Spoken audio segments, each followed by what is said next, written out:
Hey everybody, it's Shannon from Alphatrends.net. Today's Friday, the 24th of November, and the market finished higher this week. Semis lost a little bit of ground after NVIDIA's earnings, and the bonds lost a little bit of ground too. But overall, quiet but higher week. The S&P 500 daily chart on the left here shows this continued buying as this market closed at a new high for this move once again today. We remain above that rising 5-day moving average here on the right. That is the 5-day moving average calculated on a 30-minute time frame with 65 periods. There's 1,950 periods, minutes rather, in the course of 5 days. So when we have 65 periods, that means this is a 30-period moving average. 30 of these 65-minute periods is 1,950 minutes, and you can make that calculation for every time frame. Just take 1,950 and divide by the time frame. That's what your 5-day moving average will be on shorter term time frames. So going into next week, we still have a pattern of higher highs and higher lows above a rising 5-day moving average. We've got just innocent till proven guilty, as long as that pattern is higher highs and higher lows. I hear people talking about divergences, and divergences are worth noting, but only price pays. So look at price action first and foremost. That's what's most important. So the first level of interest, as far as you may be a little bit more cautious, would be if it breaks below this low at about 452 or so. For the NASDAQ, we came right to the rising 5-day moving average this week after breaking to a new high for the year. And perhaps this market is headed towards a new all-time high. That would get us up towards about, I think that was 407, 408.71. It's not that far away, and the semiconductors have done it recently. So why couldn't the NASDAQ, as the semiconductors tend to lead them? Anyways, innocent till proven guilty. The bigger level of importance, I think, is down near about this 384 level. Of course, this on the daily time frame would give us a little bit of caution if we break back below this low for the year. That might be from a failed move higher, could see a fast move lower. But again, I don't see any real danger yet unless we see that this market maybe gets stuck below a 5-day moving average, and then if it is unable to hold it or get back above it, then perhaps we could see a deeper pullback, and that's where I would start to look at lower levels. But for right now, I think this is the key level going forward next week is 384. We're going to talk about some stocks here in a moment as well, some ideas that look good for next week. And if you're watching this on YouTube, please give it a like. They say that helps the algorithm so that other people can see these videos. The Russell 2000 this week, it held up and it's showing a little bit of resistance right here, along with some higher lows with a rising 5-day moving average. So on the 30-minute time frame on the right, it looks like it could break higher. If you're going to trade such a thing, I think your stop would go underneath this low right here. But when we look to the daily time frame, there's really not much to be excited about. We still have a declining 50-day moving average. Next week, however, that will change. This is where we were 50 days ago. So as we get rid of this data, over here next Friday, we'll get rid of that data right there, meaning even if the market goes sideways, the 50-day moving average will start to turn sideways as well, rather than continuing its decline. The problem is we still have a declining 200-day moving average, and we're also stuck below this year-to-date anchored VWAP in this zone, which has been basically the midpoint of the trading for the last 2 years in the Russell 2000. So as bullish as it might look over here on this time frame, I think you could trade it for a shorter term time frame, but it seems like it'll be difficult to get through this level. I'd rather trade other things where the odds seem better. Semiconductors, as we know, broke to a new all-time high here, as we just mentioned, and we're turning sideways a little bit, but so far this is a correction through time, not really much of a price correction. Now that may change, and we'll talk about NVIDIA in a moment, but we want to keep an eye on the anchor from this high, as looking at it right now, it is looking like it has the potential to become a near-term high. Now, maybe that changes, but we're going to put that in there temporarily. That's a question I get often, is when do we decide to set a new anchor and that sort of thing. So the key level in here is really at about 159.5 up to 160. So 160 down to 159.5. That seems like the key level to me. Maybe we end up even doing this because we're in a bullish period of time. Maybe we end up breaking briefly below it and then bringing in short sellers and cutting out some people with stops in that area and then head higher. Always be aware of that. We've got a rising 20, 50, 200-day moving average. Buyers remain in control. Let's talk about NVIDIA for a moment because they reported earnings this week. And during that earnings report, what we had seen was briefly in the aftermarket, we'd seen a pullback right to the anchored volume weighted average price from that low here on that October 31st shakeout. So previously in NVIDIA, we had heard a lot about the head and shoulders pattern in here. And that head and shoulders pattern failed, and that brought in, from that failed move came a fast move higher. Now we've got this anchored volume weighted average price from that low kind of tying together over here. Let's just redraw that along with the 20-day moving average, which is rising up to meet that. As I've pointed out a couple times, the 20-day moving average 3 days ago was 457.62.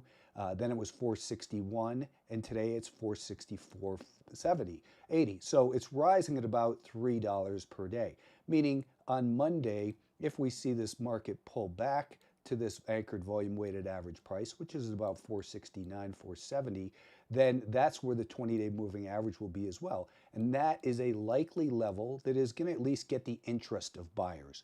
And it doesn't mean it will bounce in that level, but it's a level of interest that we want to look at more carefully because, again, on the after hours move from earnings, it came right down to that level and then bounced right back up 30 points very quickly. So NVIDIA, maybe we get a little bit of a shakeout. That could lead to a shakeout in here for the semiconductors as well. If NVIDIA then rallies from that point, that's going to save the semiconductors, and I think you could see a failed breakdown. So be aware of that. The trend is your friend. The trend is still higher, obviously. And in the biotechs, the trend is still garbage in here. If we look at, let's take a look at the weekly chart. Move my head out of the way. I guess we'll put it over there. So here's our weekly chart of the semiconductors, I'm sorry, the biotechs. And we had seen support in late 2022, early 2023, and then again, middle of this year. Support broken tends to act as resistance. We've got a declining 20, 30, and 40-week moving average here. So it's tough to get excited about this. You're better off buying semiconductors, I think, than biotech stocks as a group in whole. So let's take a look now at the financial stocks. The financial stocks will put me back over here in that corner. And the financial, actually, let's go back to that weekly time frame. Because on this weekly time frame, you can see, it's still been a pretty big mess here for the last 2 years. Similar to some of these other indexes that we've traded in this range. That's the low end. This is the high end of the range. We're approaching the high end of that range. So just be aware of that. It doesn't mean it can't continue to move higher, but it's certainly getting extended in here with so many up days in a row. The key thing is we're still making a pattern of higher highs and higher lows above a rising 5-day moving average. So the buyers remain in control. People will talk about it being up too much or divergences with volume or whatever. And that's all, again, worth knowing. But as long as you are raising stops up underneath the higher lows, it's allowing you to participate in this trend and continue to hold your winner. And that's the key to being involved, is if you're involved, you want to hold your winners as long as the market tells you it's okay to continue to do that. That is to hold those winners. Energy names, as we've mentioned, they keep coming into this zone here that is the declining 20-day moving average, the year-to-date anchored volume-weighted average price is that thick blue line, the 200-day moving average. Today, it got a little bit better bounce, and again, we can look at this similar to the biotech stocks that, hey, it's above the rising 5-day moving average. We're hitting away at this resistance. The more times a resistance is tested, the more likely it is to fail to hold the market back. So maybe it can make a move. And if it does make a move in here, it will have trapped all these short sellers down here. And that could potentially lead the way for a quick move up towards the 50-day moving average. I don't trade energy names, but if I did, I would be looking at them for maybe a little bit more pullback, create a higher low and then break higher, and then set a stop up under this level. Let's talk about some individual stocks that do look more appealing that are starting to set up. I had mentioned on Twitter today AFRM, Affirm Holdings. And AFRM, you can see on this weekly chart, it's got room to run. This is something that I had pointed out also with the MarketSmith charts that I often use. And that will show you on here, we've got, excuse me, I've got to resize it because it's not accepting it on my screen somehow. But down here, let's move me again. You know, the most recent earnings report, which was reported right here on this day, was revenues were up 37%. This year, they're profitable for the first time in quite a while. You can see those are the losses that companies had. And next year, earnings are supposed to be 56 cents. So here's a stock that makes sense fundamentally as well as technically. This could be heading for a longer stage 2 uptrend. I am involved in some with a stop underneath today's low. I took off a very small piece of it just to pave the way for holding it better. I'm involved in STX from 72.60 and have 1/3 of that one left with a stop under here. Dash is another one that Alphatrends subscribers got into at $88. We have 1/3 of that one left with a stop underneath today's lows. But for some new ideas going forward, I think you want to keep an eye on something like Flextronics. This one is, or they call it Flex now. It used to be called Flextronics. Anyways, here on the weekly chart, you can see, you know, from that peak, the average price, that's that purple line, is now, we're back above it finally and holding with a rising 10, 20, 30, and 40-week moving average. So we saw a pullback. Now it's starting to tighten here. I'm going to keep an eye on this one next week. I don't have a position in it yet. You can see that 5-day moving average is declining. That will change on Monday as we get rid of this data right in here. So I'm keeping an eye on Flex, I guess they call it Flex, like I said. I'm also keeping an eye on Frog. Frog is one that's hammering away at the anchored VWAP from the high here over the summer in July. You can see that that is now holding. The range is tightening up a little bit. Perhaps a move above this little recent high in here could get it going. It's got room on the weekly chart as well, so that's one that I'm looking at. INVA is another one. Here you look at the same thing, a longer term stage 1 accumulation.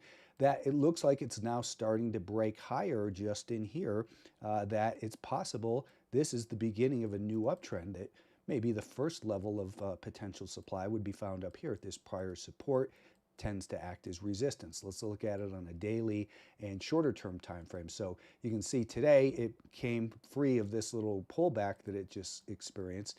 The buyers regained control. So I wouldn't be a buyer right here, right now. I'd hope that maybe Monday it can do something like this and then start to rally, perhaps purchase here with a stop underneath that level. The 5-day moving average will be rising, the anchored VWAP from this peak right here on the daily, which is right here. And you can see that that's where we've just really started to maybe hammer away at that resistance and be able to break free and fulfill some of the potential here on the weekly time frame. So that's another one worth looking at. I've been talking about RPD that for the same reason. It's got this longer term stage 1 accumulation. This is a weekly chart, so you can see this is right here, January of this year. We've done very little. Most of the year it's gone sideways, but we have higher lows, more repeated tests of resistance. We've got the potential to fill in this basically little hole in here and maybe head up towards 60. It's still tight, you know, it's tightening up, which is a good thing. We have just this past week on this 30-minute chart, we have some higher lows. We have some lower highs, so maybe this is a little triangle you could say it's about to break free from, and you can see that structure here. The key level, I think, is probably above this little peak here at 53. If it were to get above there, again, I think it can go fulfill some of the potential it has on this weekly time frame. It only traded for 3 weeks, 3.5 weeks in this range from 52 up to about 63, meaning there's very little potential for supply there from people who are looking to break even. The whole point of prior support tends to act as resistance because a lot of people are trapped at these levels up in here, but not much activity occurred in there, meaning it has the possibility of being able to continue to move higher pretty rapidly, I think. And if we look at this also with some fundamentals included from MarketSmith, you can see the same thing. Revenues were up 13% this last quarter, and that was reported right here on this chart. And earnings went from 14 cents to 50 cents per share. earning $1.29 this year, $1.79 next year. This stock looks like it has potential. We can look on this weekly chart here from MarketSmith as well and see how tight that's been trading, and that this stage 3 distribution over in here, stage 4 decline, stage 1 accumulation, it's looking ready for a break higher and to fill that in. Anyways, that's a couple names to keep an eye on over the weekend, and maybe do your own research. Thanks for tuning in. Give it a like, share it with friends. Have a good weekend, and I'll talk to you next week. Thank you.